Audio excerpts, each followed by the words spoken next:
Hello, this is wmpyr. Welcome back for part 2. So, back to the angles of attack forms. Okay, in this one, I'm going to cover 2 moves. So it is a sequence of 2, and it goes like this. It goes 1 and 2. Okay, so I'm making an X in front of me. So once again, from right here, I'm going 1 and then 2. All right, so 1 and 2. Nice and simple, nice and easy. It's different from the first move that I showed you because the first move in the previous video was a strike to the crown. Okay, we're hitting the crown even though the stick may end up over here or over here, to the right or to the left. It's still a shot right smack in the middle on the crown, the head, right here. Okay, the move that we're doing today isn't here.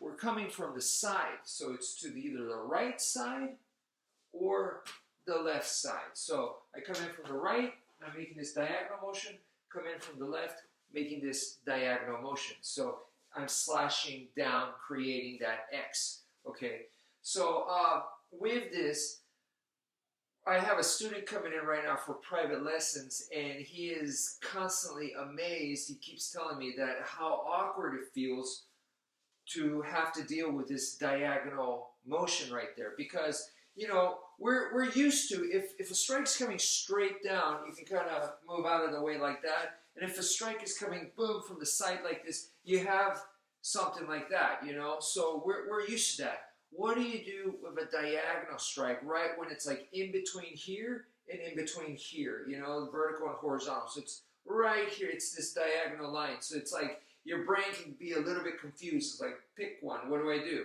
And the defense for that is, if you can imagine, he's coming in, boom, with a diagonal attack right on me. So he's cutting across like this on my body, right?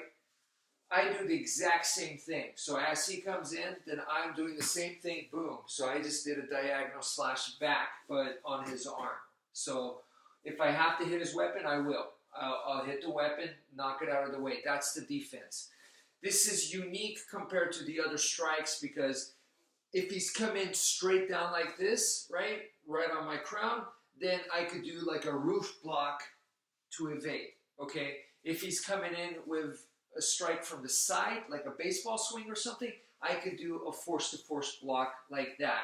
If he's coming in with a stab, then I could do a stir the pot motion like this and do a counter strike or whatever. But what I'm trying to say is, for those kinds of attacks, my defense is a different move, So if they're coming in like this, I'm doing a totally different move to defend against it. With the diagonal strike, if he's coming in with a diagonal strike, then I'm doing the exact same move. He's doing a diagonal strike, I'm doing a diagonal strike. So in that sense, it's unique, maybe easier to remember for you guys in that way. Now, with this diagonal strike, when you go 1 and 2, the X that you're making, this X can be controlled. Okay, so you could make the X like this, you can make the X more like that, or you can make the X more like this. So you should be able to control that and do whatever. But the idea here, I'm aiming for neck and neck. This is a good place to start.